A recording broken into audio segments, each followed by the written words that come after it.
All right, let's open up with a prayer. All brothers remove their head coverings. All sisters pray with their heads covered. And we face the east toward Jerusalem, where our temple was and where our temple in Hamashiach shall return. Our Father, Yah, Elohim, the Allah of Abraham, Isaac, Jacob. Covenant of Elohim, we thank you, Yah, once again for bringing us into another day, another study session, Yah. We thank you for providing a means and a desire to gather and get into your scriptures, Yah. We thank you for safety that you provided us, because we see a lot of turmoil and we see a lot of danger in the earth. Not only physical but spiritual danger in the earth. You have protected your servants, Yah. You have been merciful. We thank you, Yah. And we acknowledge that we are not here for our own righteousness' sake, Yah, but for your mercy's sake. Is why we're still standing here today. So we humbly come before you and we reconfirm our covenant with you, Yah, that we will love you with all our hearts, our strength, and our minds, and our soul, everything that we have, Yah. And we ask that you motivate us, encourage us, and keep us with the Spirit, Yah, the Holy Spirit, to guide us and keep us in the narrow path, Yah. For we know wide is the path unto destruction, and many go thereat, Yah. And we ask that you increase our eyesight and our hearing, Yah, to hear your voice and to see your ways, Yah, so that we can emulate those things, Yah, even the ones we don't understand, but so that we can walk in those things, so that we can gain understanding at a later date and turn around and help others who are also struggling to walk. Yah, we ask and we humbly ask that you extend your hedge of protection about us, Yah, as we walk through this world trying to be your service, trying to spread your word through the many attacks that we go through, both foreign and domestic, Yah, in our households and outside and within ourselves, Yah. Some of the worst attacks come from within, Yah. We ask that you give us mental health, Yah. We ask that you keep us physically healthy. We ask that you keep these man-made plagues and diseases away from us and our families, Yah, so that the world may know those that put their trust in you and wait in you shall not be ashamed, Yah. We also ask that you empower us to come together, Yah. We are so separate as a nation and as a people and even as an assembly, Yah. We ask that you teach us how to come together, because we know not how to be a people and how to be a family, Yah. We know how to be individuals, Yah. So please teach us how to be one, Akah, Yah, with you. Yah, these things we humbly come before you and we thank and we pray, not only for us, but we ask these things for all your servants across the four corners of the earth and all the nations that cleave onto you through your word, your Savior word of Yah. These things we thank and pray through your holy, humble, anointed Son, Yahshua HaMashiach, in which all praise, majesty, might, and dominion resides here and forevermore. Through you, your majesty. In the name of Yahushua, we thank and pray. Amen.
right, shalom.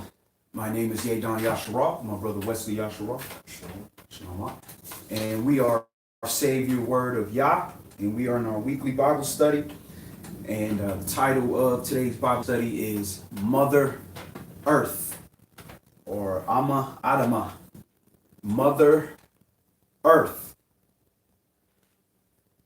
And, we hear that term, Mother Earth or Father Time and so forth and so on. But we're going to actually take a look at that idea of Mother Earth and understanding that where we came out, we were made from and formed from the dust of the ground. The earth gave forth to us, and we became like YAH. We became a breathing individual, and we were formed and shaped from the clay. And we understand, even Yahshua says, who is my mother, my brother, my sister, those that do the will of the Most High. And we're going to look at the concept of how the earth does the will of the Most High. And even understanding the term, honor your father and your mother. Your father is in heaven and your mother is here on earth. This is your assembly. Jerusalem, the land, the earth is the mother.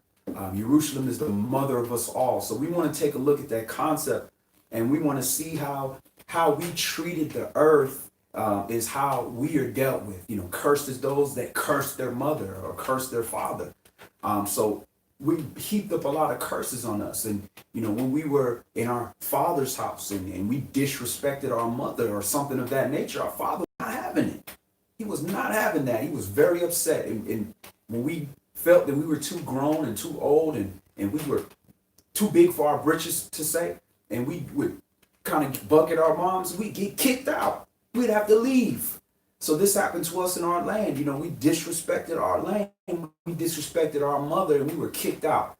And just because we were kicked out and other people came in and they can't do the same thing, they disrespect the earth as well, the earth is going to come against them. But at the end of the day, it says judgment begins at the household of faith. So we got kicked out first. We got dealt with first. So we're going to take a look at that concept. As always, we like to go back to the beginning. So let's go to Bereshit, chapter 3. And we're going to start this at verse 17. Bereshit, chapter 3. And we're going to start this at verse 17. And again, the title of today's Bible study is Mother Earth, or Ama Adama. And shalom, sis Yahanaya. Good to see you. Shalom, sis Letitia Washington. Good to see you as well. And shalom, as always, to my brother from another mother, brother Yafi Yehuda.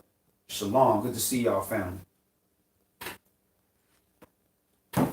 Genesis, Bereshit, chapter 3, and verse 17.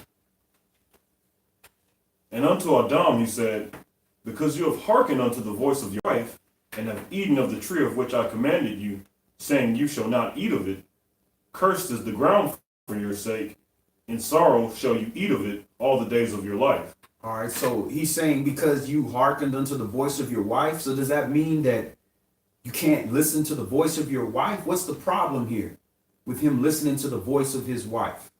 He's the man of his household and he's listening to the voice of his wife. What is the problem with that? He's listening to it over YAH. Amen. Over YAH. Because your wife, if your wife tells you to do something that YAH said for us to do, that's not your wife telling you that. That's YAH's telling you that. She's the messenger. Just like they say, don't shoot the messenger. And if she's applying it properly with the spirit, then she has the authority to tell you what to do. Now, ultimately, she can't force you to do anything. But YAH's upset with us because he put us and told us the command, and the command was given to us to give to the wife. And instead of giving the command, we turned around and did what the wife told us to do. It's no different than us getting the commandments, and we are supposed to give that to the rest of the world, but then we turn around and do what the world is doing and telling us to do. Verse 18. Thorns also and thistles shall it bring forth to you, and you shall eat the herb of the field. In the sweat of your face shall you eat bread, till you return unto the ground, for out of it were you taken, for dust you are, and unto dust shall you return. All right, so we were born of the ground. We were born of the earth. And let's look at that word for ground to see, is this talking about the dirt per se, or is this talking about the earth? The Hebrew word that's used for ground is Adamah. Adamah. This is where Adam comes from. Adamah. H127. Adamah, which is from 1H119 from its general redness. And notice it's red. It's a red color, brown. A brown is a derivative of red. The earth, when you look at fertile soil and the fertile crescent in that area in Africa and northern, all that, you can look at the mountain ranges and in the desert and all and see the color of that. It is a brownish, jasperish type color. And that's where we came out of. And that is the ground, the earth. This is talking about the earth. So out of the earth we came. And now because we have disobeyed the Father, now the mother is suffering. The earth is suffering. Thorns and thistles is it now producing because of our error. Because of our disobedience, the mother is suffering too. Just like when we do something wrong and we shame our family, the mother suffers. She suffers. She's like, oh, didn't she say, oh, it grieves me into my heart. Who was it? Was it Rebecca? It grieves me of my heart, or Rachel, one of them. If you take a daughter of the land of Canaan, or was it Sarah? It was one of them, one of the mothers. It grieves me to the heart if you disobey and take one of the daughters of the land. So we grieve the earth when we transgress, and the earth was punished for that.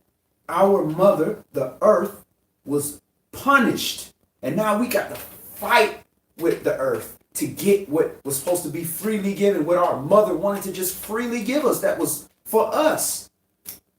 That's like your mother trying to give you breast milk and you fighting with her breast trying to get the milk and biting it and doing this, that, and it's a problem, and she's pulling it away because we're being disobedient. So there's consequences in the earth when we transgress. Go ahead, Doc. Genesis chapter 3 and verse 20. And Adam called his wife's name Eve, YAH, because she was the mother of all living. Unto Adam also and to his wife did Yahweh Elohim make coats of skins and clothed them. And Yahweh Elohim said, behold, the man is become as one of us, to know good and evil. And now lest he put forth his hand, and take also of the tree of life, and eat and live forever. Therefore Yahweh Elohim sent him forth from the Garden of Eden, to till the ground from whence he was taken. So he drove out the man, and he placed at the east of the Garden of Eden cherubims, and a flaming sword which turns every way, to keep the way of the tree of life. All right, so we were now expelled from the covering, from the hedged part of Eden. The Garden of Eden is the hedged part, the Ganon, which the root word of that is Gan, which is the hedge. This is the protected place. We are driven out of the protected place. Now we're in the dangerous places. All right, so let's move on from there. Let's go to Proverbs chapter 22. So because of that, there's now a standard in the earth where when we are disobedient, we get thorns now in our lives. We get snares. We get things that are traps for us now. Wow. Whereas these things were made for us. The earth was made for us. We weren't made for the earth.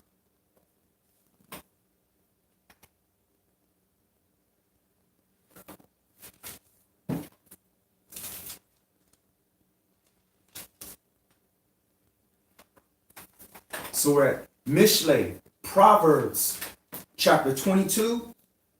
And we're going to start this at verse 1. And there is a ministry, KOY, Kingdom of YAH Ministries, with Ben Ami and his camp. One thing I really liked about them is they taught a lot about Eden, about returning back to the African mind frame, get away from this Greek of raping the earth and go back to the more African being one with the earth, being one with our mothers. But we don't worship our mothers. We don't worship the earth. And I'm not saying that they do, but we just want to make sure that we don't throw the baby out with the bathwater. We want to honor our father or mother, but he who loves, father or mother more than me is not worthy of me. And he's talking about our earthly father or mother. Proverbs, Mishle, chapter 22 and verse 1.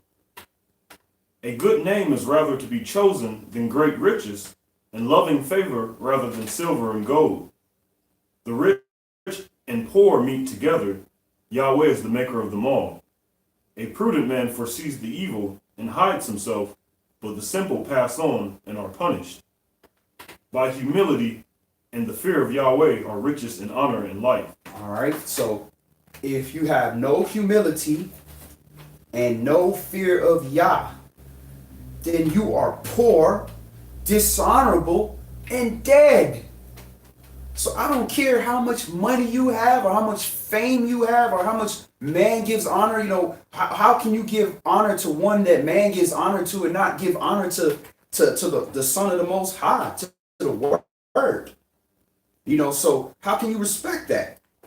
So if we want real riches and honor and real life, then we have to have humility and the fear of Yah. Go ahead. Verse 5. Thorns and snares are in the way of the froward. He that does keep his soul shall be far from them. All right, so it goes back to verse 4.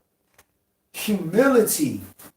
Being humble enough to say, I'm going to follow some ancient rules and an ancient way when the environment is not so. The environment is doing what it wants to do. That takes humility.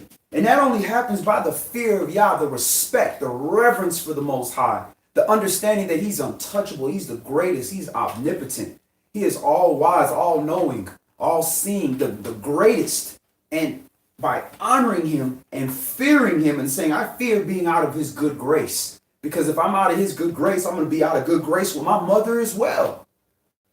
And that humility is what keeps us away from the things of disobedience, which will cause us to be poor, dishonorable, and dead.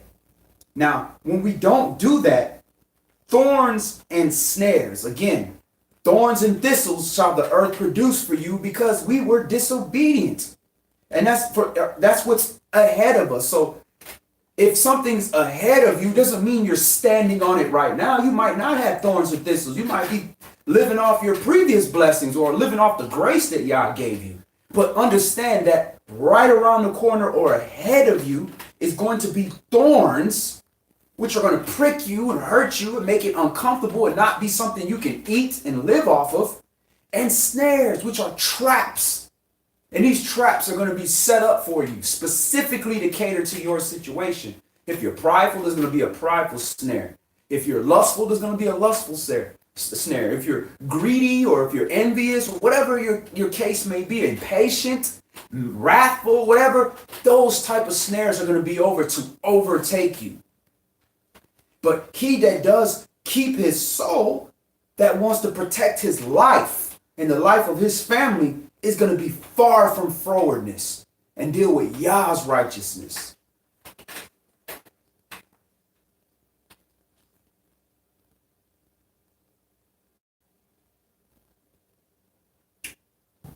All right, verse 6. In Psalms 18, it mentions that Yah will show himself forward to those who I was going to put that in the class, and I took that out because I didn't want to make it too long. That's amazing how the Spirit works. I literally deleted that from the class. That verse from my mom is interesting. He shows you how he shows himself. So if you show yourself forward to him, that's how he's going to give you. He's going to show you forwardness. So if you show yourself fruitful unto him, how do you think he's going to show himself to you? He's going to show himself fruitful. He's going to show fruit in your life. So that's basically reaping what you sow? Absolutely. But every farmer understands you plant a seed, you don't go inside, cut on the basketball game, and come back after the game, and there's a whole huge olive tree, with a 100-foot size trunk. Nah, you gotta wait. You gotta be patient, and there might be some thorns and some thistles from your ancestors there that you gotta root up. Proverbs chapter 22 and verse 6. Train up a child in the way he should go, and when he is old, he will not depart from it. So this goes again, planting those seeds. Just because you plant that seed in that child, don't mean right after Bible study the child will turn around and be, Yohanan the Baptist. It don't work that way. It says right there, it's very specific. Train up a child in the way. And what's the way? Torah. Yahshua, the word. The Savior word of YAH, Torah.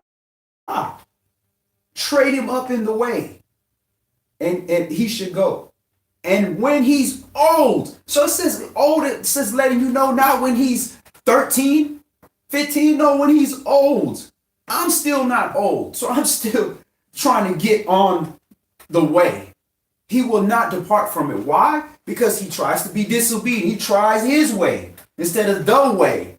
And after get his behind served so many times, and if he's still alive, when he get old, he not departing from it.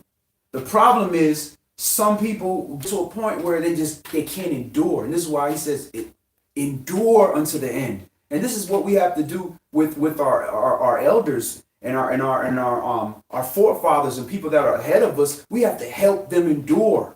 Just same way we help, an old lady walk across the street. We got to help our elders endure in this word because they've been through battles. They've been through wars. They have been forsaken. They have sacrificed the most. So this is our turn to also help them by carrying some of the burden, doing some of the load, being good counsel to them, but respectful counsel, respecting that being an elder is a badge of honor, an honor that only Yah can give. No man can grant that, say, hey, you're the elder. No man can grant that. Proverbs chapter 22 and verse 7. The rich rules over the poor, and the borrower is servant to the lender. He that sows iniquity shall reap vanity, and the rod of his anger shall fail.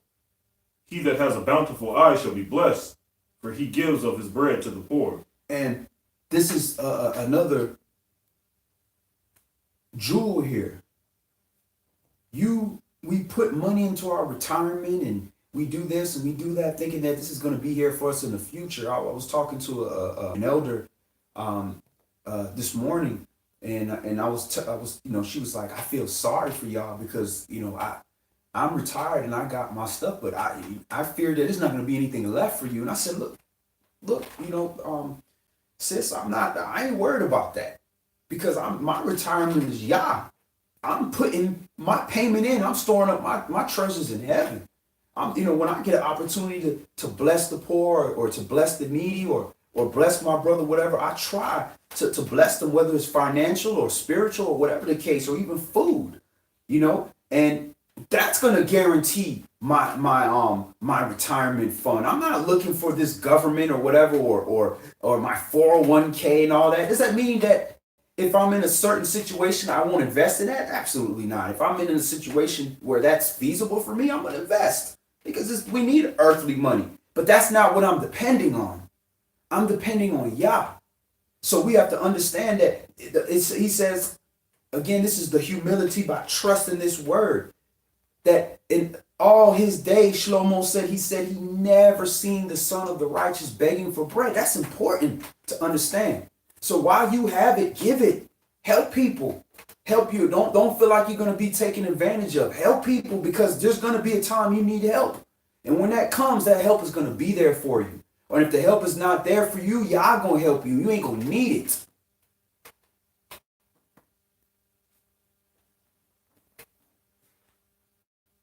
Proverbs chapter 22 and verse 10.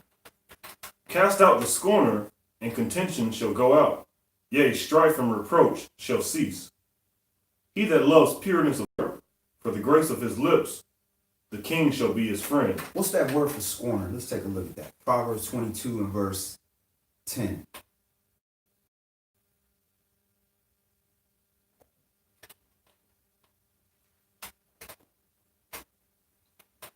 Because it says if your eye causes you to offend, pluck it out. It's better that you go in with one eye or one arm maimed than to go into the lake of fire. So it's talking about casting out the scorner, and the contention shall go out. And I remember one time it said also that everywhere there's contention, there's going to be pride. So cast out that pride.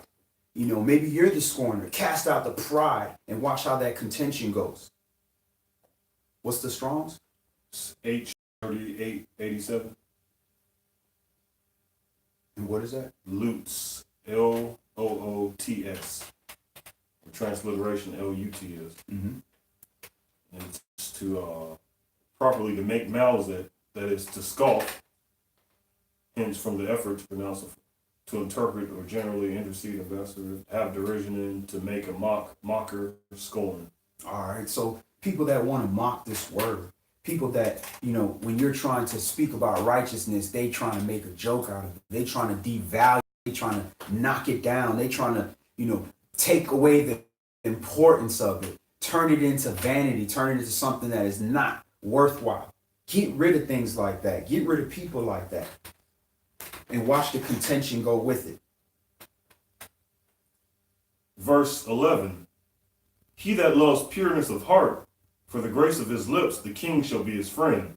Okay. He that loves pureness of heart. So somebody that loves a pure mind, that's somebody that is going to be honest with themselves, you know, and is going to make sure that he deals with people in an honest manner. You know, even if it's not necessarily right, he's going to still be honest, because if he's wrong, he can be corrected. And because of that, he's going to have grace, because when he's in error, you know, I like that. And that's kind of one thing that, you know, I'm definitely not the purest of heart, but, you know, one thing people can respect about me is that, you know, even if I'm wrong about something, or I didn't understand something, you can at least say, people that know me, that I'm coming at it because I genuinely believe, and this is the best of my understanding. And I could be right, I could be wrong, but you can kind of respect that. And I respect people like that as well, because I can disagree with you a mile away. But if I believe you're coming out of the pureness of your heart, you truly believe this, and this is the best of your understanding, I can't be mad with you. There's a lot of things I don't understand now that I'll understand maybe tomorrow or a year from now. But we can respect that about one another. You know, certain people, they, for the pureness of their heart, the best that they can understand, they understand his name is YAH. And another person might understand it as Yahweh. And if that's pureness and they really, this is the best that they're studying, they truly believe that, how are you going to be mad with that person? That's pride. Because somebody don't want to believe what you believe, don't want to do it the way you want to do it, will cause that. That's not pureness of heart. Verse 12. Okay, we got a question here. It says, what if your mother was a bad person? All right, well, if your mother is still alive, then she has an opportunity to repent. And the commandment doesn't say honor your father and your mother if they're good people. It doesn't say that.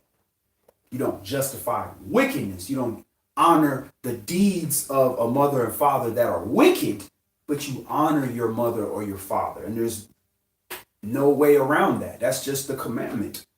And again, if your mother or your father is so-called bad person, but they're still alive, then the best way to honor them is to walk in righteousness, to not justify their wickedness, and pray for them. And maybe they will repent, because at the end of the day, we could be the best people in the world, but if we end bad, that's it for us. What goes the other way around? It could be the Hitler. But if they repent and turn a new leaf, look at Saul. Saul used to line up believers into the wilderness and bring them back to the temple to be tortured. But Yahshua chose him and he repented. So again, that's not for us to judge. That's for the Father to judge. I have some thoughts on that. And you can tell me what you think of this, but that's a difficult thing to deal with when you have a parent that might not, be necessarily a good person or a righteous person.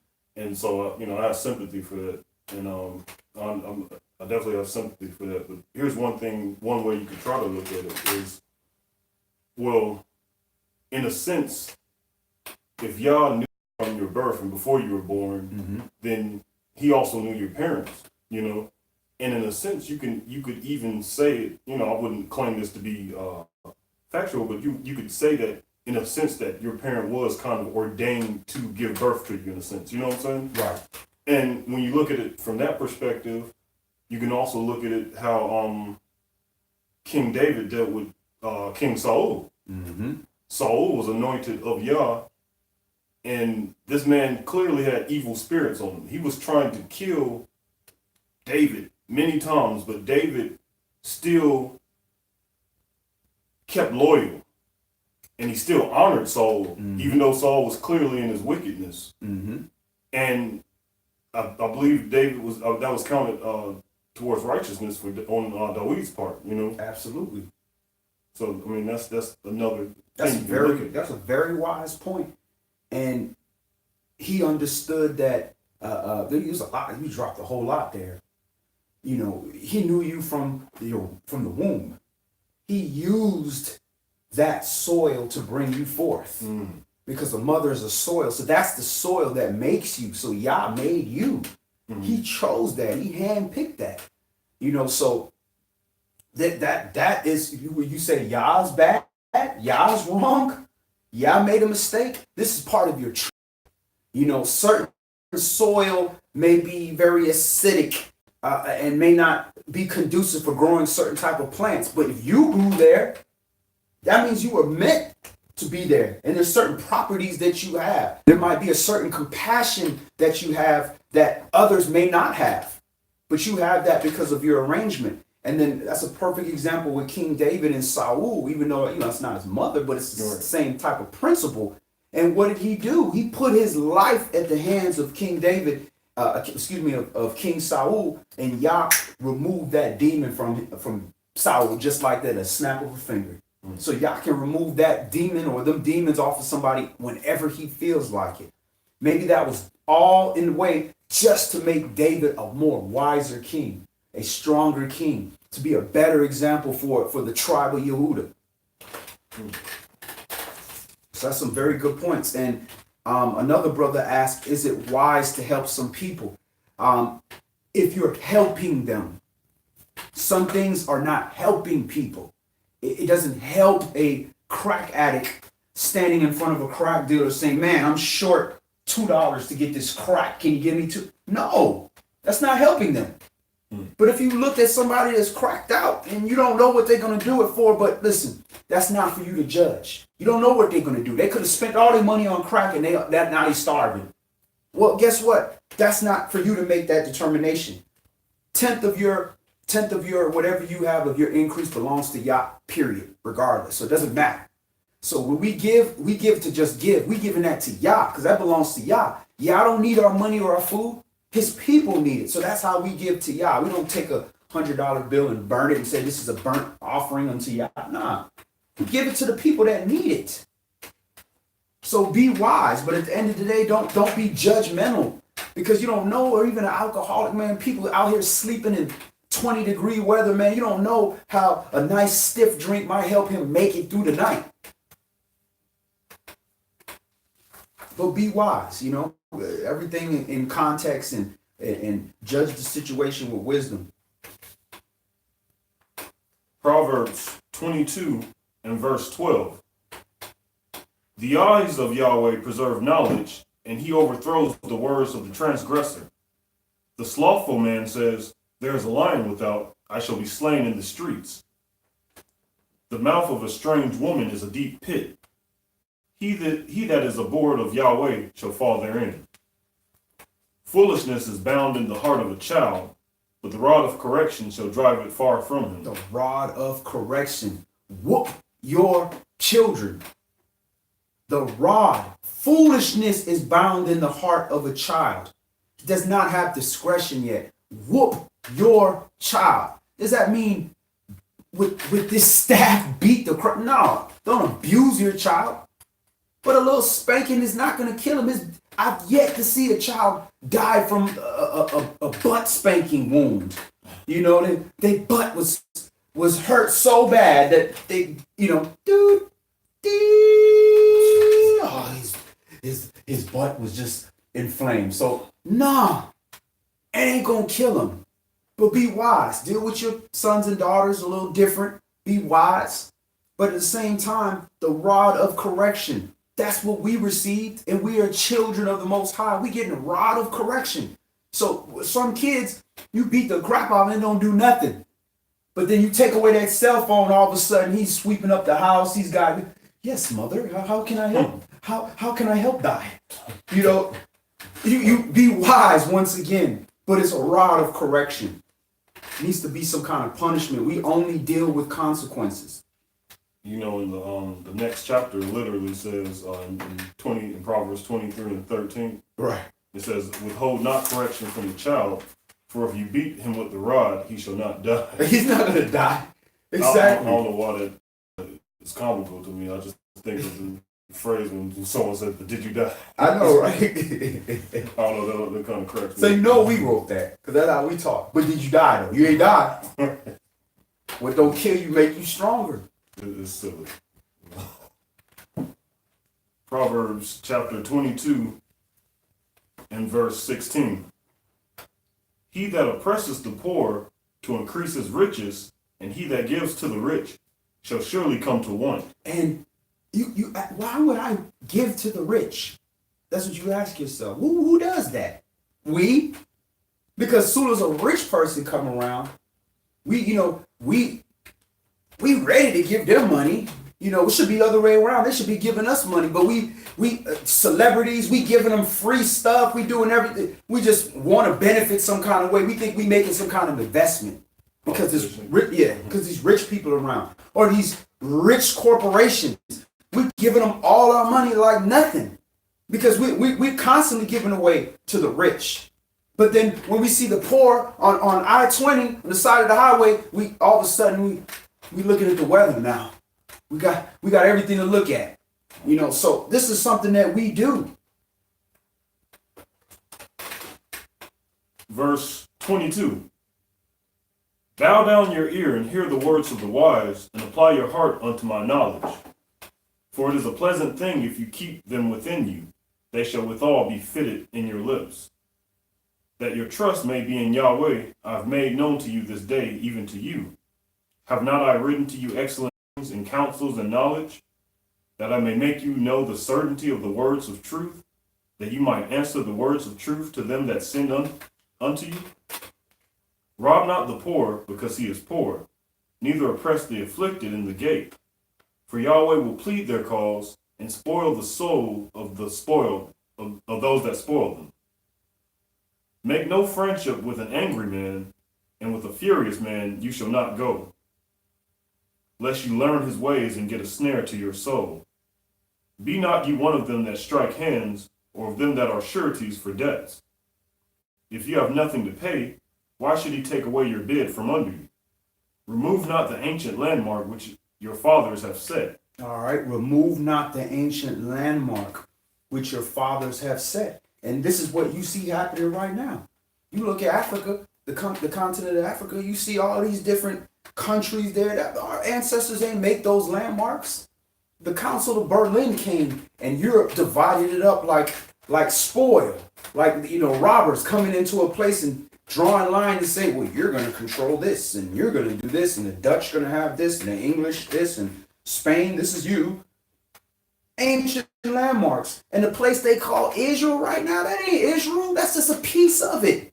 They have removed our ancient landmarks and they put their own landmarks there. Even put a new landmark called the Suez Canal, the Zeus spelled backwards canal, and use that as a landmark for the Middle East. The Middle East? Where's the Northeast or the East? Don't make any sense. So you know that's not our people, had nothing to do with that. That's not our law.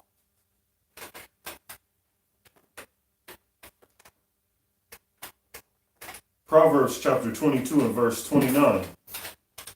See you a man diligent in his business. He shall stand before kings. He shall not stand before mean men. All right. Let's move on.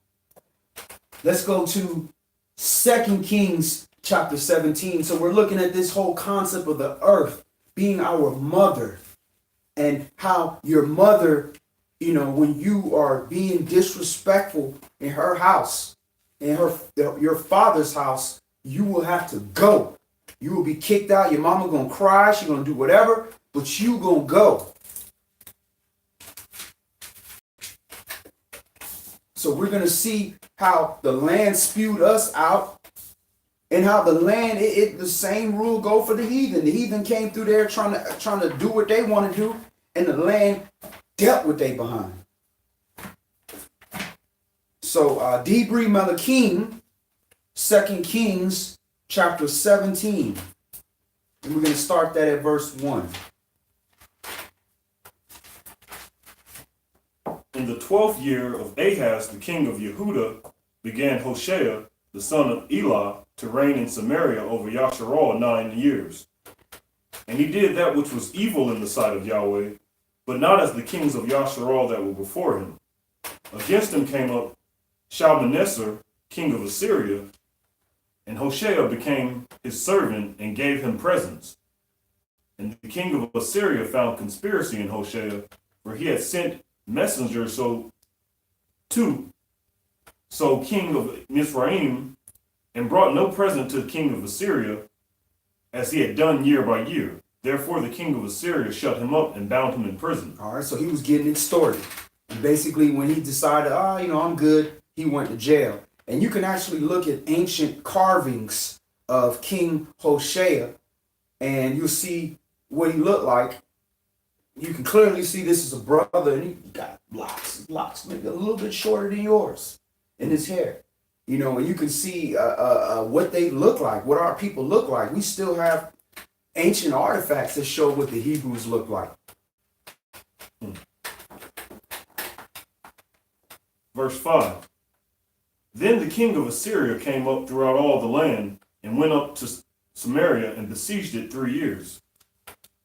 In the 9th year of Hoshea, the king of Assyria took Samaria, and carried Yasharal away into Assyria, and placed them in Halah, and in Habor, by the river of Gozan, and in the cities of the Medes. So he dispossessed northern Israel.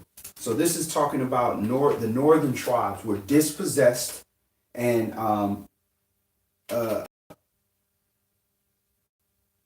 removed. And they got removed because Hoshea is over Samaria. He's over the northern tribes. And you have Ahaz as the king of Judah. So you have the southern tribes, Yehuda, and then you have the northern tribes. And now the northern tribes are being removed. They're being sent out first. So this is how the northern tribes started to get to different places before the southern tribes started to leave, because we were in Jerusalem a little bit longer. We were in it, the land, the inheritance of the 12 tribes. We were there a little bit longer. Verse 7. So this is good to see. When we get removed from somewhere, we get to see what happens to the land when we are removed. For so it was that the children of Yasharal had sinned against Yahweh their Elohim, which had brought them up out of the land of Mitzrayim, from under the hand of Pharaoh, king of Mitzrayim, and had feared other Elohim, and walked in the statutes of the heathen, whom Yahweh cast out from before the children of Yasharal, and of the kings of Yasharal, which they had made. Just think about how bad that looks. If your dad is a principal, right, and you go to school, and you sitting in the front of the class, and you got the best desk, and everything is great, and everybody looking at you, the example, and your dad punishes the other kids and says, you should not do this. Y'all are bad. And then here's my son over here, and you look back at your son doing the same thing that all the other kids doing. You think he gonna give you detention? You finna get detention, and when you go home, you finna get punished. You finna get worse punishment. So he's literally looking at us like, look, you doing the same thing as these other troublemakers over here? You're gonna get twice the punishment. or according to the commandments, 7 times the punishment. Verse 8. And it walked in the statutes of the heathen whom Yahweh cast out. Excuse me, on verse 9. Mm-hmm. And the children of Yasharal did secretly those things that were not right against Yahweh their Elohim, and they built them high places in all their cities, from the tower of the watchman to the fenced city. So the children of Yasharal, as it is to this day, do secretly things that the heathen do. They secretly go on Facebook and say, hey, Shabbat Shalom. Yeah, we love Yah. Hallelujah. Then you go to their house, they got a little Christmas tree in the corner. Or they go to their house, they got a little idol set up because, this is their dad's idol or their mom's idol or whatever the case may be. And they're bowing down to it and they're praying, they're doing all these different things. Doing it secretly, trying to hedge their bets just in case. It worked for grandma, it worked for mom, maybe it'll work for me, but in public, because this is the way. Because outside, we're around a bunch of Hebrews, so I'm Hebrew because it's popular to be Hebrew in the land. But in the house, I'm going to do my little secret stuff. Well, y'all see all that. All that stuff you do in secret, he going to do out in public. He going to make sure you get punished in public. But all the righteousness you do in secret and nobody know about, he's going to reward you in public. Verse 10. And they set them up images and groves in every high hill and under every green tree. Evergreen tree. What tree always stays green? And there they burnt incense in all the high places, as did the heathen whom Yahweh carried away before them, and wrought wicked things to provoke anger. So you say, well, what's wrong with burning incense? Well, incense is what carries prayers of the saints. So there's nothing wrong with burning the incense, but they're praying to other gods. They're burning the incense and praying to other gods, the gods of the heathens. This is what caused the problem. For they served idols, whereof Yahweh had said unto them, you shall not do this thing. Yet Yahweh testified against Yasharal and against Yehudah by all the prophets and by all the seers, saying, turn you from your evil ways and keep my commandments and my statutes, according to all the law which I commanded your fathers, and which I sent to you by my servants, the prophets. And we say, oh, well, that why would God do that? He just going to kick us out and some slavery. This didn't just happen right away. He sent prophets. He went over and over and pled with us, begged, stop doing this. I don't want to do this to you. That's the whole reason I put you here. It's just like a parent that goes out and buys you this $300 PlayStation. He don't want to take that from you. He'd much rather keep the 3. He can't go return it to the store. He got to just go put it in his closet. He wants you to have it, but he don't want to reward you for wickedness. So the Father, just like even in the wilderness, he said, you tested me these 10 times. You murmured against me and tested me in the wilderness to the point where I had to kill off everybody 20 years or over that left out of Egypt as an adult, except for 2 people. Because they did it over and over and over and over again, because that's our nature. If you get away with it 1 time, you're going to do it again. We get away with 2 times, you're going to do it again. We're going to keep doing it until, all right, we can't do it no more because now there's a consequence. Unfortunately, that's how we learn. Verse 14. Notwithstanding, they would not hear, but hardened their necks, like to the neck of their fathers that did not believe in Yahweh their Elohim. As it is to this day. And they rejected his statutes and his covenant that he made with their fathers, and his testimonies which he testified against them, and they followed vanity, and became vain, and went after the heathen that were round about them, concerning whom Yahweh had charged them, they should not do like them. So it was because of vanity. Because it looked like, there was more of them than us, so it looked like it was all good. It looked like it was a great thing. All the beautiful Christmas lights and the magnificent idols and huge idols and everything looked amazing. So if it's good for the goose, it's good for the gander. And they left all the commandments of Yahweh their Elohim and made them molten images, even 2 calves, and made a grove and worshiped all the host of heaven and served Baal. So that's how it starts. It starts with just a little bit of transgression. And once that little bit of transgression is okay, I'm gonna just do this. I'm cool with this. It's gonna fester just like a bad apple. It's just one apple. The rest of them are good. If you don't remove that, you're gonna infect the whole bunch. So that's what happened with us. So now it got to the point where it said they left all the commandments of Yah. Now they worshiping idols, even 2 calves, and groves, which is astral poles. Go ahead. Verse 17. And they caused their sons and their daughters to pass through the fire, and use divination and enchantments, and sold themselves to do evil in the sight of Yahweh, to provoke him to anger. Therefore Yahweh was very angry with Yasharal, and removed them out of his sight. There was none left but the tribe of Yehudah only. So Yehudah, we on point, right? Because they kicked all Israel. Man, y'all wicked. Them northern tribes are so wicked. It's all about Judah, Judah, Judah. All right, keep reading. Also Yehudah kept not the commandments of Yahweh their Elohim, but walked in the statutes of Yasharal which they made. So the whole head of sick, everything, everybody, we all did it. All tribes. So ain't nobody gonna sit up there and say like, oh, it's all about us, we good. Everybody, we did the same thing. Go ahead. And Yahweh rejected all the seed of Yasharal, and afflicted them, and delivered them into the hand of spoilers, until he had cast them out of sight. For he rent Yasharal from the house of David, and they made Jeroboam the son of Nebat king. And Jeroboam drave Yasharal from following Yahweh, and made them sin a great sin. For the children of Yasharal walked in all the sins of Jeroboam, which he did, they departed not from them, until Yahweh removed Yasharal out of his sight, as he had said by all his servants the prophets. So was Yasharal carried away out of their own land to Assyria unto this day.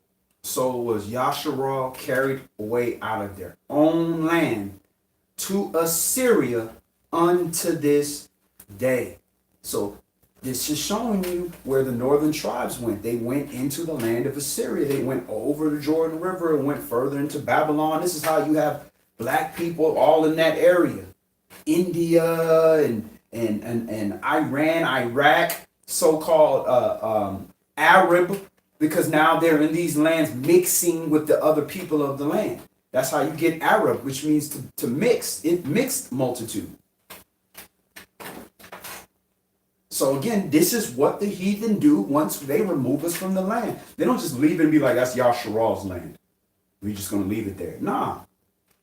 They going to take it. Verse 24. And the king of Assyria brought men from Babylon, and from Cutha, and from Avah, and from Hamath, and from Sepharvaim. Oh, and for Sepharvaim. I wonder, are those the Sephardic Jews? Interesting. Them same people claiming they us, they telling on themselves. Sepharvaim is not the same branch of Abraham. They Shemites, but they're not the same branch as Abraham. And Ashkenazi are not even Shem. Go ahead. And placed them in the cities of Samaria instead of the children of Yasharal, and they possessed Samaria and dwelt in the cities thereof. Could it be some of these so-called Hebrews are the so-called people that made up the Sanhedrin? Is that possible? For those people to say our fathers were never in bondage? Because how could Israel say our fathers were never in bondage? When you read the book of Judges, we are bondage over bondage over bondage over bondage. And so it was at the beginning of their dwelling there, that they feared not Yahweh. Therefore Yahweh sent lions among them, which slew some of them. So they tried to come in the land and tried to do what they wanted to do. And the land ate they behinds up. Y'all sent lions to destroy them. Nah, you ain't finna just come in here. Nah, you not Israel. So I can't expect you to know everything that they know. But you're not just gonna come in here all willy-nilly, doing whatever you want and think it's gonna be all good. 2 Kings chapter 17 and verse 26. And this here is why Yah calls his people a sottish people. Because these heathen got enough sense to figure it out. Let's see what they do. Wherefore they spake to the king of Assyria, saying, the nations which you have removed and placed in the cities of Samaria know not the manner of the Elohim of the land. Therefore he has sent lions among them, and behold, they slay them, because they know not the manner of the Elohim of the land. So they got enough common sense. Let's say the Elohim of the land is destroying us and sent lions against us. Did they go and say, hey, look, heathen lives matter. Don't kill us. Don't bite. Wicked lions. I hate lions. Lions are so wicked. Man, lions are just wicked creatures. No, they had said, wait a minute. Why are these lions eating this up? We're not following the man of the God of this land. Let me go figure out what I need to do so that the land don't spew me out. Why we can't figure that out? Why are we still walking around with signs trying to say, Black Lives Matter. Stop killing us. White people wicked. Why are we doing all that? Why are we not saying, man, why is y'all using the earth and all the people in it to destroy us? They smarter than us? Nah, we prideful. That's why. We'll look at anything but ourselves. Verse 27. Then the king of Assyria commanded, saying, carry there one of the priests whom you brought from there, and let them go and dwell there, and let them teach them the manner of Elohim of the land. And this is how you have the Talmud and all those weird oral laws and all that, because they said, get one of the priests who you carried away from Samaria, who you carried away from northern Israel. But what was northern Israel doing? Idolatry. So you getting an idolatrous priest. And if you want to go even further into the history, this is when they were also letting, I owe you owe me some money? Okay, look, you just go over there in the priesthood. Go over there in the temple. You're gonna get collection from all these people in the land. They're gonna give you stuff. You can be a priest. Look, I'm not Aaron. I'm not even Israelite. Who cares? I ain't gonna pay you my money. Let the people pay you. We was doing all kind of wickedness. It was so wicked that even Levi said, look, man, I gotta go. I'm going back to Judah because these people is wicked. So you take the priests of the northern tribes who are already doing idolatry and bring one down, and now you have him teaching the people of the land how to be righteous when they weren't even righteous. Furthermore, Judah wasn't even righteous. So now you're getting quasi-righteousness taught, but you're taught just enough not to get spewed out the land. And this is how you have all these weird laws that are not in Torah, because the people mixing their own stuff. You about to see. Go ahead. Verse 28. Then one of the priests whom they had carried away from Samaria came and dwelt in Bethel, and taught them how they should fear Yahweh. Howbeit every nation made mighty ones of their own, and put them in the houses of the high places which the Sumerians had made, every nation in their cities wherein they dwelt. And the men of Babylon made Succoth-Benoth, and the men of Cuth made Nergal, and the men of Hamath made Ashima, and the Avites made Nibhaz and Tartak, and the Sepharvites burnt their children in fire to Adremelech and Anamelech, the Elohim of Sepharvaim. So they feared Yahweh, and made unto themselves of the lowest of them priests of the high places, which sacrificed for them in the houses of the high places. The lowest of them priests. So they took the wickedest, the lowest, the poorest, the most non-moral people, and made them the priests so that they could sacrifice at the high places, because they was afraid. I don't want to get this nobleman and do it because, shoot, he ain't going to do that, because you see lions already eating people up, but we still want to worship these gods. We'll get the low people, put them in there, and let them do it that way. We'll see. All right. Verse 33. They feared Yahweh and served their own mighty ones after the manner of the nations whom they carried away from there. That's such a confused sentence. They feared Yahweh. We're afraid, but, we saw, okay, we didn't get bit by a lion, and we put up this grove on this high place, so we're okay. Right. All right, we'll put one more up. Oh, we got it. All right, knock that one down. All right, just one. That's the quota. You can have one whorehouse per block. And we can't look at that. We do the same thing. Right. We only stop what we get punished for.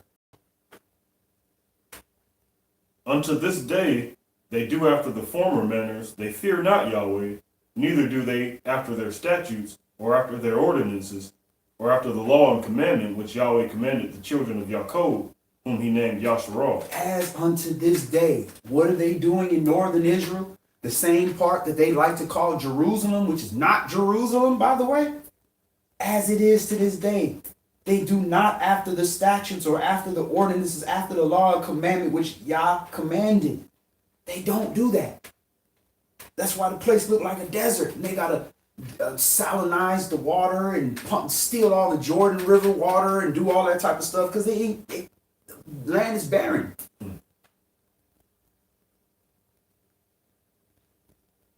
Verse 35, with whom Yahweh had made a covenant and charged them, saying, you shall not fear other Elohim, nor bow yourselves to them, nor serve them, nor sacrifice to them. But Yahweh brought you out of the land of Mizraim with great power and a stretched out arm. Him shall you fear, and him shall you worship, and to him shall you do sacrifice. And the statutes and the ordinances and the law and the commandment which he wrote for you, you shall observe to do forevermore, and you shall not fear other Elohim. And the covenant that I made with you, you shall not forget, neither shall you fear other mighty ones. You should not fear other mighty ones. It doesn't necessarily mean an idol. That means the president of the United States, the Illuminati, the police. Well, you ain't supposed to fear none of these so-called mighty ones, people that have power. You're not supposed to fear them. You fear Yah. And what does it mean that you be stupid? A police officer will pull you over and he got a gun and you can't get yours. Don't be stupid. But you don't transgress the commandments out of fear for them. He said, let Yah, let me be your fear and your dread. All right, we can stop there.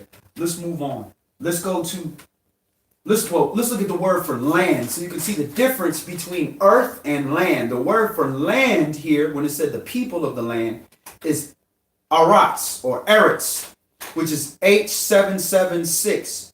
Eretz. Erets. And that's the meaning to be firm, the earth, common, country, ground, field, ground, land, nations. So that's the word, Hebrew word for the land. Let's go to Romans chapter 8. Romans chapter 8. So all this stuff, the mother is grieving. The mother don't like doing this to us. She doesn't like destroying us and kicking us out the land and sending her lions after us. It's just like the body. The body doesn't like being sick, sending white blood cells to kill off these foreign diseases, which making the body feel sick and hurt, and doesn't like swelling up to stop you from moving a damaged part of your arm. It hurts. It's painful. It doesn't like that, but it's going to do what it has to do because it serves the Father. It serves the head. So it's the same thing with the land. It serves the Father. It's going to do what it got to do. Even if it hurts, it's going to do what it got to do. So Romans chapter 8. And we're going to read verses 18 through 39.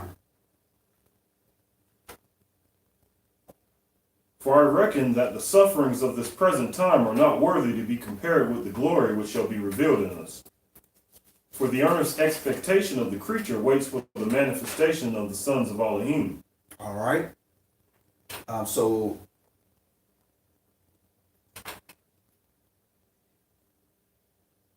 what verse are we in? 19. It says, for the earnest expectation of the creature, when it's talking about creatures, the creation, the earth, it waits for the manifestation of the sons of Elohim, because right now it's dealing with the earthly, the carnal man, and it's being destroyed, the earth, and you just look at what's going on in the earth. I mean, today was almost 70 degrees. It just snowed 2 days ago. Antarctica was 65 degrees. I mean, it was colder in Atlanta than it was in Antarctica. What was the woman from that play Everybody's Mother? The black woman, I forgot her name. She always be loud and got that deep voice or whatever, be everybody's mother in every movie. She went to Antarctica and she was in tears crying because she's looking at all the glaciers melting. She can see that the sea levels are rising, the problems, the earth is being destroyed by the people in it. So the earth is like, oh man, when are the sons of Elohim going to manifest so that I can be blessed again, so I can stop being so sorrowful, just like a mother waiting. When is my son going to rise up? When he going to come out of jail and just live a good life and be an honest person so he can be blessed, so I can give him the blessings, so I can give him the inheritance, so he can dwell in our property and our heritage and get it back. So the earth is literally moaning and groaning. Just the other day in Turkey, when they had the earthquake, it literally bled. When it cracked open, it was bleeding. The earth is being destroyed. Blood was coming out. You can go to the Facebook page for Israelite Gathering. We got the video. You can see the video of the earth literally bleeding. It's suffering. It's with Jennifer Lewis. Thank you, brother Yafi Yehuda. Yeah, the earth is struggling. It's crying, it's moaning and groaning, it's waiting for us. It's ready to deliver. It's ready to deliver the children of Yasharal.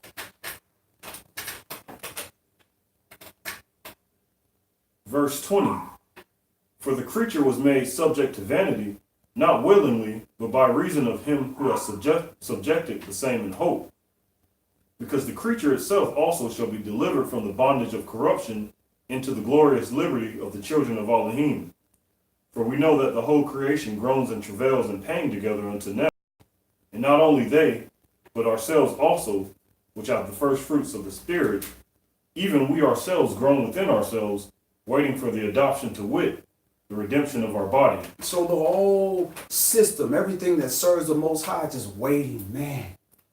When is this going to happen? You know, we don't want to see the destruction. It's like the earth don't want to destroy the people, but it's just waiting. It's waiting. But we ourselves that have the first fruits of the Spirit, which means we're the first ones to receive of Mashiach up so that we can inherit the earth and we can be at peace. Verse 24. For we are saved by hope, but hope that is seen is not hope. For what a man sees, why does he yet hope for? But if we hope for that we see not, then do we with patience wait for it. So with patience we have faith. We have to be patient with one another, be patient on this process, not feeling like everything will come tomorrow all the time, but we got to wait. And we can actually stop there. Let's move on. Let's go to YAH chapter 66. 66. Isaiah chapter 66. So the earth is waiting and moaning and groaning for us, waiting for us to manifest. And when we do manifest, then the earth, just like your mother, when you are in your wickedness, your mother, I'm telling you, you'd be like, people be thinking my mom the sweetest woman in the world. But when my mom is mad, she is not. It's like night and day. It's like Dr. Jekyll and Mr. Hyde. She does not play around. But as soon as you get right and you repent and you humble yourself and you do what you need to do, she's there. She's ready to comfort, to hug and to kiss and to nurture and say, it's okay, baby. I just want you to be the best that you can be. I'm on your side. My mother was telling me this the other day. I'm on your side. I'm trying to help you. The earth is the same thing. It's like I'm trying to help you. Isaiah, YAH chapter 66.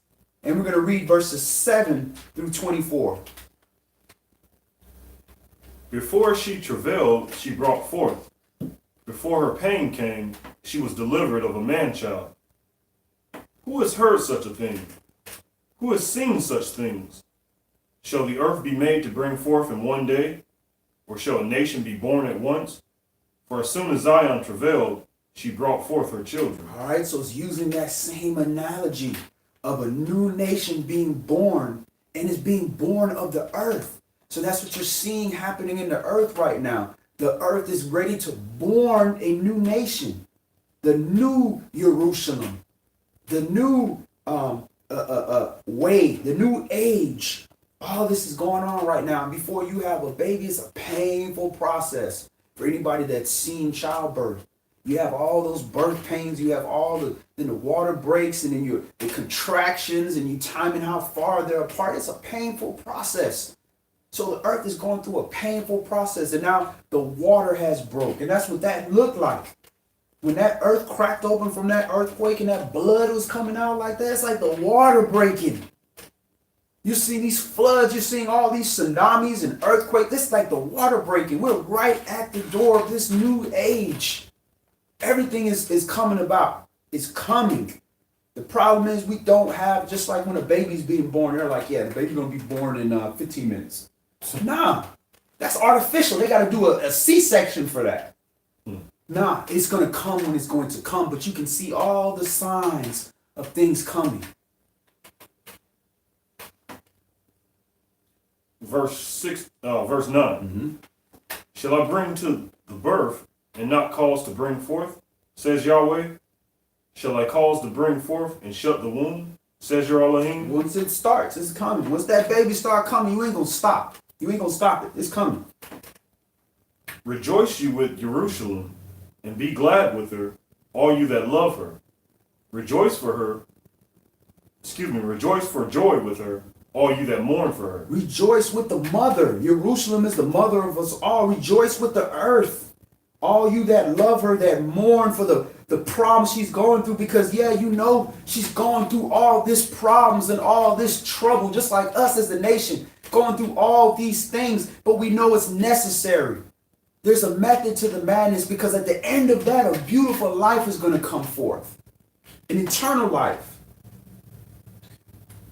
That you may suck and be satisfied with the breast of her consolations, that you may milk out and be delighted with the abundance of her glory. She's going to take care of us. Once we're born, she's going to give us all the sustenance that we need. She was designed for that. For thus says Yahweh, behold, I will extend peace to her like a river, and the glory of the Gentiles like a flowing stream. Then shall you suck. You shall be borne upon her sides, and be dandled upon her knees. As one whom his mother comforts, so will I comfort you, and you shall be comforted in Jerusalem. Where are we going to be comforted? Jerusalem. In our land. We're not going to be comforted here. This is not for us. This is the place of our captivity. And that 400 years is finished, so now we can be released in Yah's time. So we have to prepare our minds that this is not our home. This is not where we are going to remain. We're going to get out of here. Now, it's Yah's time we're going to get out of here. But we have to start getting our minds prepared to get out of this Babylonian thinking like this is where it's at. Start traveling, start visiting other places, and start seeing what Yah's preparing for us. This is not it. You can see the writing in the wall. This place is getting destroyed. Judgment is coming. That's the next thing it says. Bereshit chapter 15 and verse 14. Know you not that your seed shall be a stranger in the land that's not theirs, and they shall be afflicted for 400 years. After that 400 years, the next verse. And that nation whom you served will I judge. That's where we're at right now. That nation whom we served for 400 years is being judged. And the final judgment is when we're out of here. Because once we're out of here, there's no more blessings. Destruction is destroyed. And you want to see what's going to happen to this place? You can go into Cedrus and you can see the 7 plagues coming back here. Or you can go to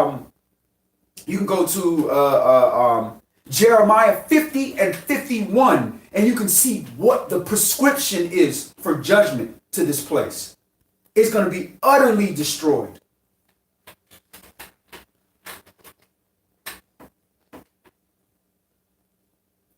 Verse 14. And when you see this, your heart shall rejoice, and your bones shall flourish like an herb, and the hand of Yahweh shall be known toward his servants, and his indignation towards his enemies. For behold, Yahweh will come with fire, and with chariots like a whirlwind, to render his anger with fury, and his rebuke with flames of fire. For by fire and by his sword will Yahweh plead with all flesh, and the slain of Yahweh shall be many. So when he says, I'm going to bring you to the wilderness and plead with you, this is how he's pleading. This is for all mankind. By fire and by his sword. So his word is the sword. And that fire, that word is going to burn and destroy. It's either going to purify you or it's going to devour you. They that sanctify themselves and purify themselves in the gardens behind one tree in the midst, eating swine's flesh, and the abomination and the mouse shall be consumed together, says Yahweh. For I know their works and their thoughts. It shall come that I will gather all nations and tongues, and they shall come and see my glory. So he's gathering all nations and tongues so they can come see his glory. So how could that mean that only Yasharal going to be saved? We not all nations. We the nation. And then there's nations. Nation and nation versus nation. So that it's, you can't read through the prophets and Torah or anything in here and step away with that only Yasharal is going to be saved and everybody who's not Israel bloodline going to die. You can't justify that in here. Unless you call the prophets a lie and you call the word a lie and you call Yahshua a lie. And I will set a sign among them, and I will send them, those that escape of them, unto the nations, to Tarshish, Pul, and Lud, that draw the bow, to Tabal and Yavan, to the isles afar off, that have not heard my fame, neither have seen my glory, and they shall declare my glory among the Gentiles.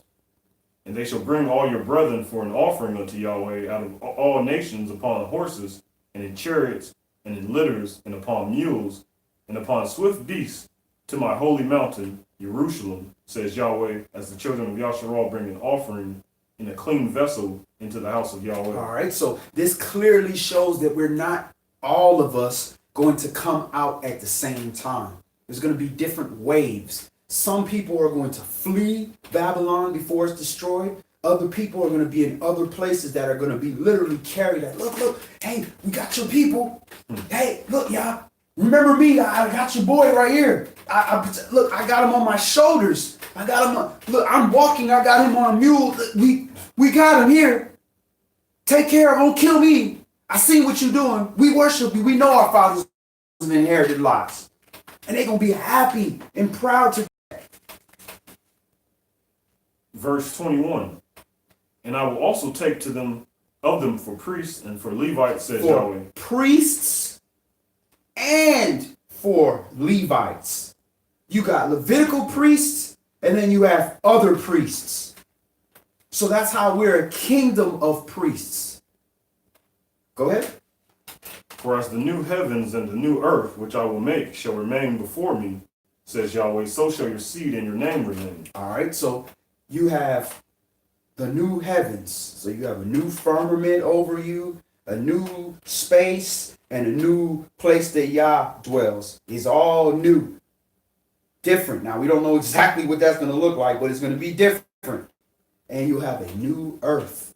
We know a little bit about what it's going to look like. It's going to be a little bit different, which we're going to read a little bit later. And it shall come to pass that from one new moon to another, and from one Shabbat to another, shall all flesh come to worship before me, says Yahweh. So how we know that that's from one new month to another new month is because when you read later, it tells you there is no more moon and sun. So how can it be a new moon if there's no new moon come to worship new months? Go ahead. And they shall go forth and look upon the carcasses of the men that have transgressed against me, for their worm shall not die, neither shall their fire be quenched, and they shall be an abhorring unto all flesh. All right, that means when you look at what it says, there's a great gulf between us. The new heaven and new earth over here, and then you have another place right here where the dead are at, where they just are destroyed. And the worms and all that. Revelation chapter 12. We're going to see how the earth is going, how our mother is going to help us. You know, just like even in my situation, you know, my mother really helped me. You know, I went through a lot in my previous marriage, and you know, I did everything I could, and it just had to draw a line in the sand between the word or you know, trying to hold on to somebody. And I had to choose the word, and the other person chose to leave and go their way.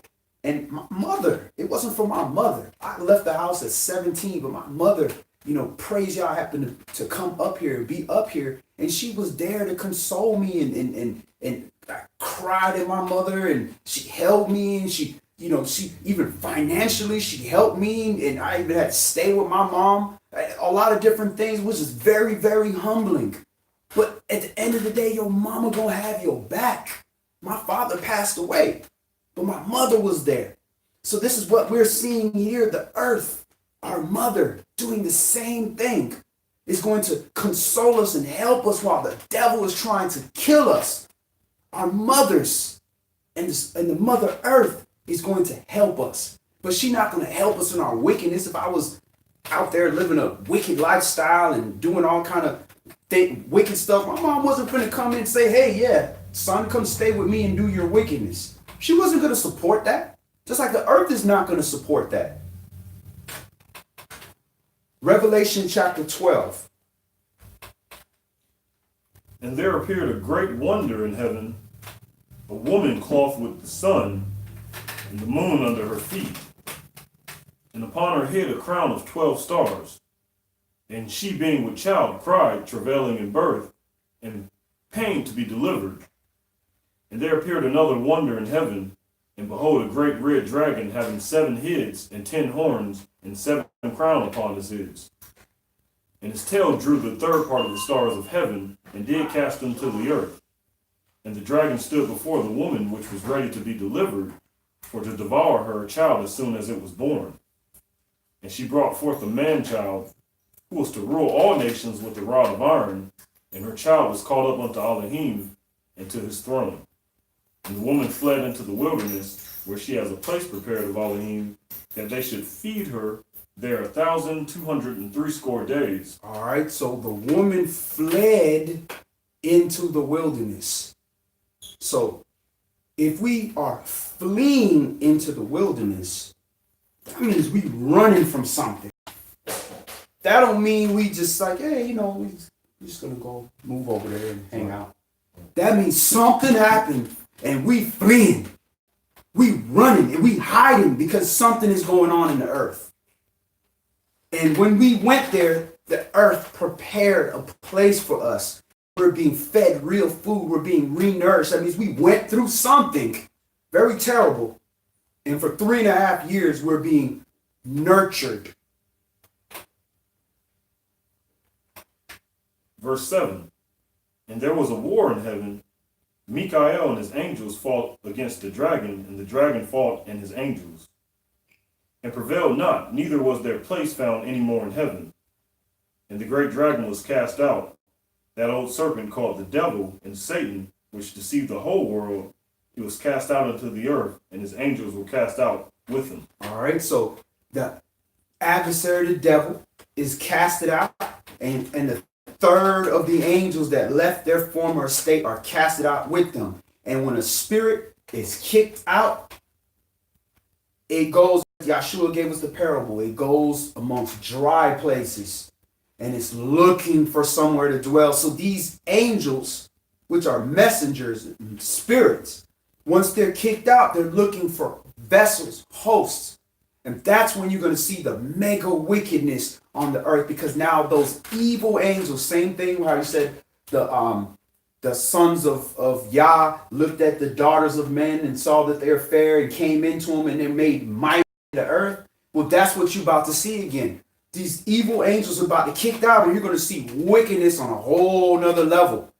To death and destruction, and they're going to be empowered by these ancient beings that have that kind of knowledge of how to do all this type of wickedness. And if you don't have a covering, don't have a protection, don't have wisdom, don't have fear of Yah, you're going to be a vessel for those things. And they're going to use you to destroy other people, and then them same angels going to use another vessel to destroy you. This is why when it talks about the devil, I think it was Isaiah 14, I believe, it talks about for the judgment of the adversary, the devil, for slaying your people. The devil got people too. Those people that those evil spirits went into, they getting destroyed.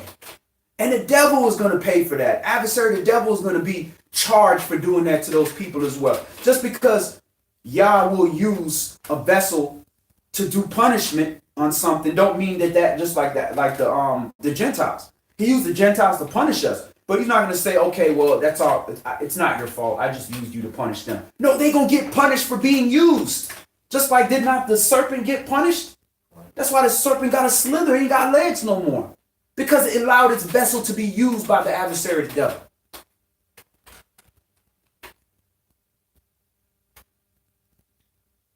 Verse 10.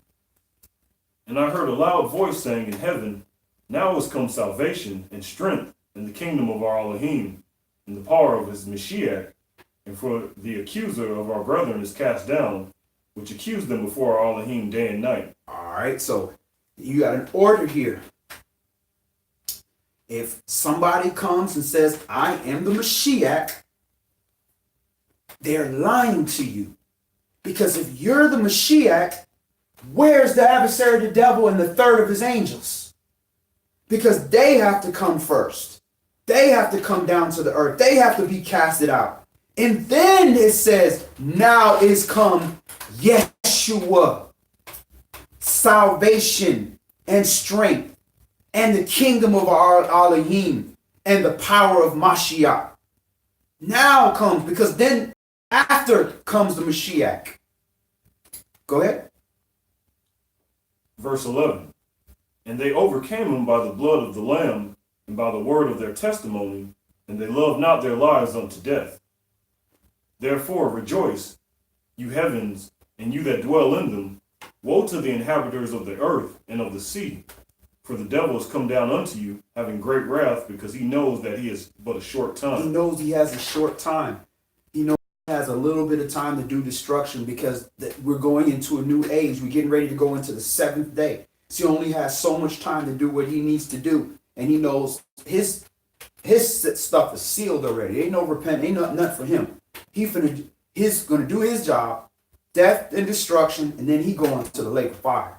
So he gonna get it while he can get it. If you know you a felon and you know you're on the run and you know you getting life in jail and you out running amok, you killing, you destroying, you doing whatever you can because you know there's no way around it. You going to jail forever. You getting death penalty. You don't care if you're a wicked person. You out there destroying what you can destroy. And that's what the devil gonna do. And when the dragon saw that he was cast unto the earth, he persecuted the woman which brought forth the man-child. He's going after the children of Yasharal. Go ahead. And to the woman were given 2 wings of a great eagle, that she might fly into the wilderness, into her place, where she is nourished for a time, and times, and half a time, from the face of the serpent. All right, so you have a woman, and then you have the child. So there's different classes of people here we're talking about. One is flying like the wings of a great eagle. Go ahead. And the serpent cast out of his mouth water as a flood after the woman, that he might cause her to be carried away from the flood, carried away of the flood. So the devil is trying to destroy this woman. So there's going to be some kind of wings, like an eagle, which is like a covering, almost like the wings of a great eagle is like a covering. And then there's water, flood water, like tsunami type, a huge amount of water, physical water, or it could be something spiritual, a wicked doctrine that's going to be spread over the whole earth. Like, yeah, take this chip. Go ahead. And the earth helped the woman, and the earth opened her mouth and swallowed up the flood which the dragon cast out of his mouth. So it's out of the mouth of the dragon. So it could be flood water that's coming from the adversary, the devil, or it could be that doctrine that came out of the mouth of the adversary, the devil. But either way, the mother, the earth, or Jerusalem, the assembly, the believing people are going to open up the earth and swallow the water. So the earth is going to help us. Mother Earth is going to be there, is going to have our back, it's going to save us. Verse 17. And the dragon was wroth with the woman, and went to make war with the remnant of her seed, which keep the commandments of Yahweh, and have the testimony of Yahshua Mashiach. All right, so this is who the devil is going after. This is his target. His target is those that are the remnant of her seed. the leftover. And the remnant is those which keep the commandments of Elohim and have the testimony of Yahshua HaMashiach. That means you have spirit and truth. That's who the devil is going after. He already got the people that's wicked. He ain't worried about them. Death and hell and the devil and wickedness, all that's going into the lake of fire. So he got them already. He already know where they going. That's what Yahshua come to do. That's what the 144 come to do. They come to destroy the wicked. But the adversary, the devil's trying to destroy the remnant of Elohim that keep the commandments. So let's go to the conclusion. Let's go to Revelation chapter 16, and we're going to see the earth, Mother Earth, once again help us and comfort us and make a way for us to return. Revelation chapter 16 for the conclusion. And I heard a great voice out of the temple saying to the 7 angels, Go your way, and pour out the vials of the wrath of Elohim upon the earth. And the first went and poured out his vial upon the earth, and there fell a noisome and grievous sore upon the men which had the mark of a beast, and upon them which worshipped his image.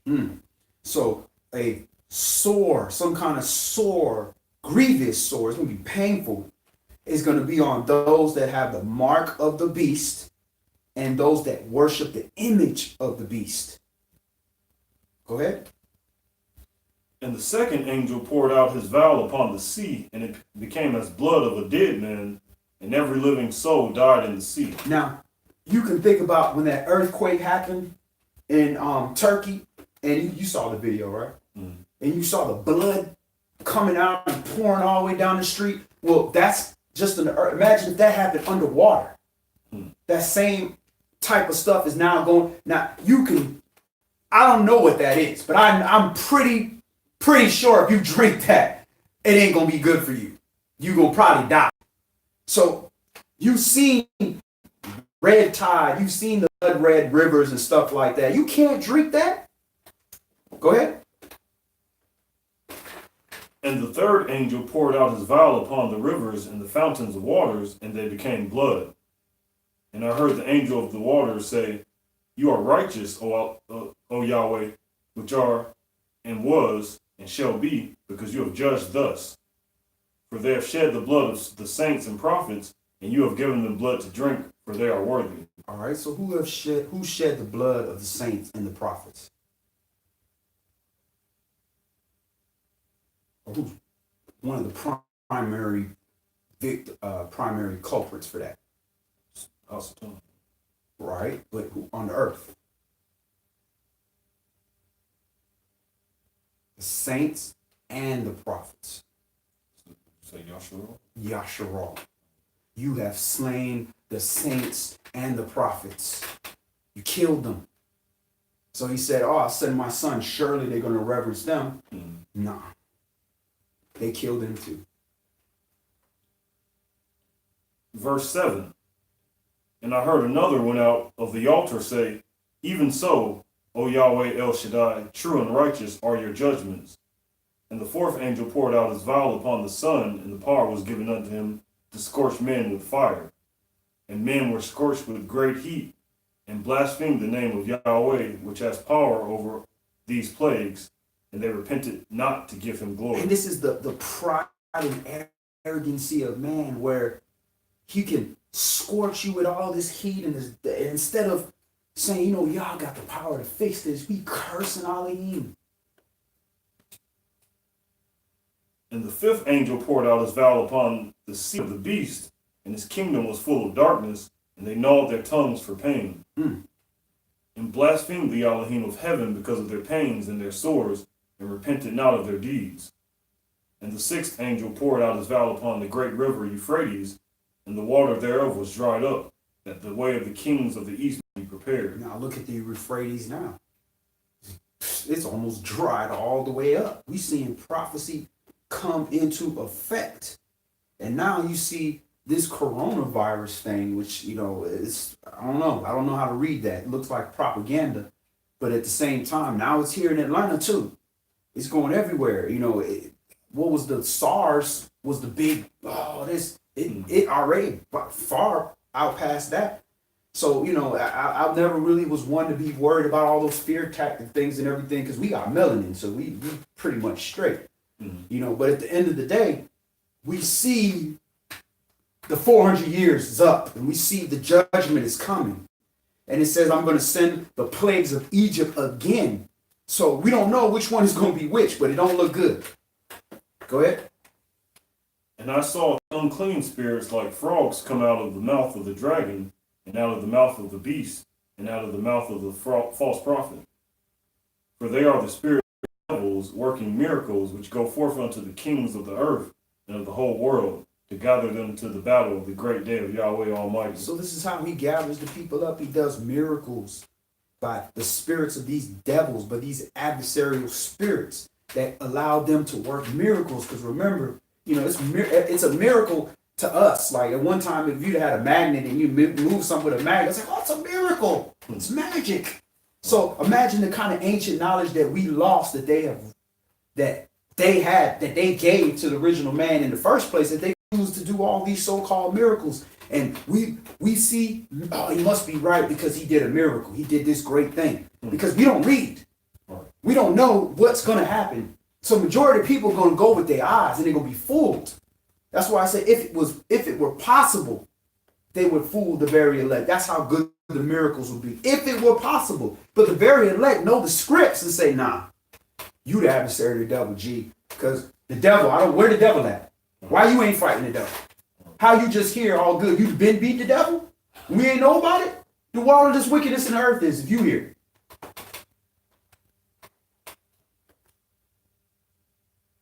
Revelation chapter 16 and verse 15. Behold, I come as a thief, blessed. Blessed is he that watches and keeps his garments, lest he walk naked and they see his shame. And he gathered them together into a place called in the Hebrew tongue Armageddon. And the seventh angel poured out his vial into the air. And there came a great voice out of the temple of heaven from the throne, saying, It is done. And there were voices and thunders and lightnings, and there was a great earthquake, such as was not since men were upon the earth, so mighty an earthquake and so great.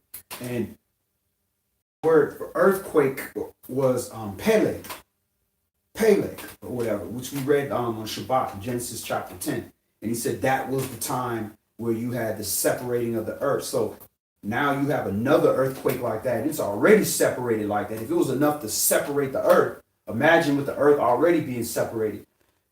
Another great earthquake. So it ain't going to be just floating away. It's going to be underwater. Destruction.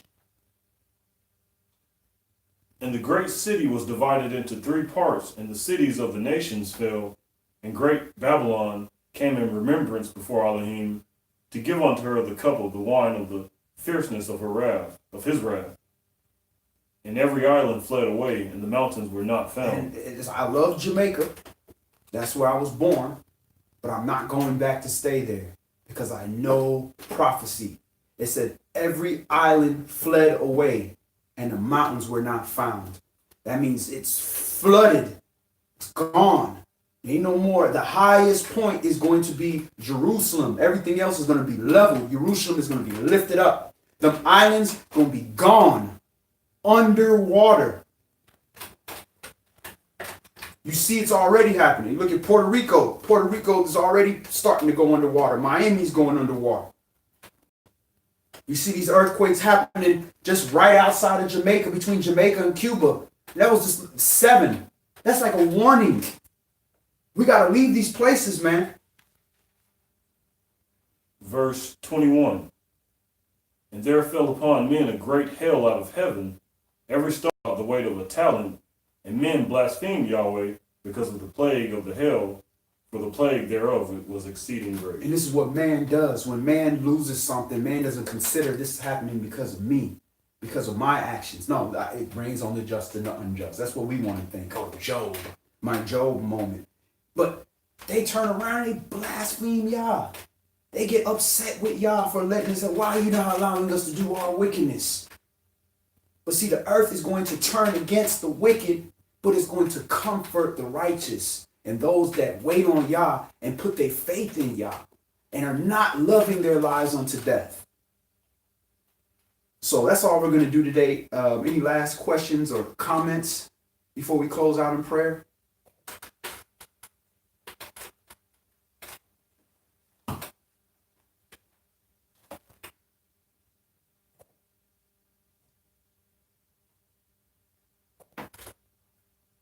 All right.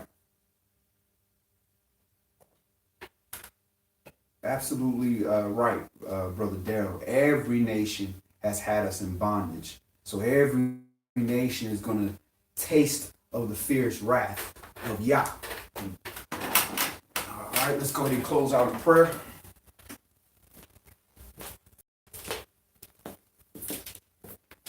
Brother West, can you close us out, please?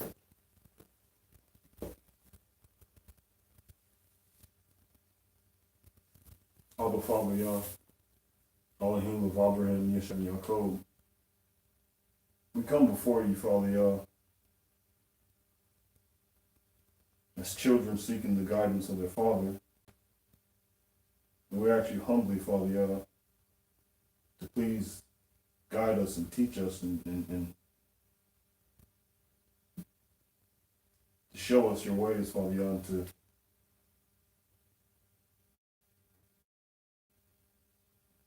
make known to us your will, Father, Yah, and to show us each in our individual lives how we can play a part in your will, Father, Yah. Strengthen our hearts and our minds and help us to endure fiery darts of the wicked, the attacks, and even to endure our own wickedness, Father, Yah, that comes from within.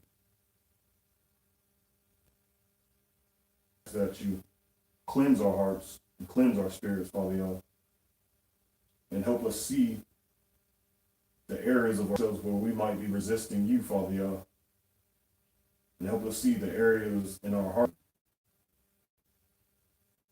we actually cultivate our hearts, Father, Yah, as a husbandman tills the ground, Father, Yah, cultivate our hearts that the soil will be good, Father, Yah, and the soil will be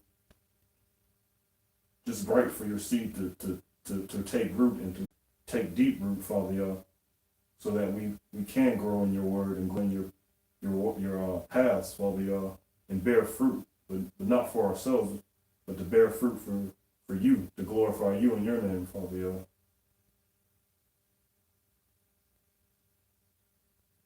In Yeshua HaMashiach's holy mighty name we pray. Amen.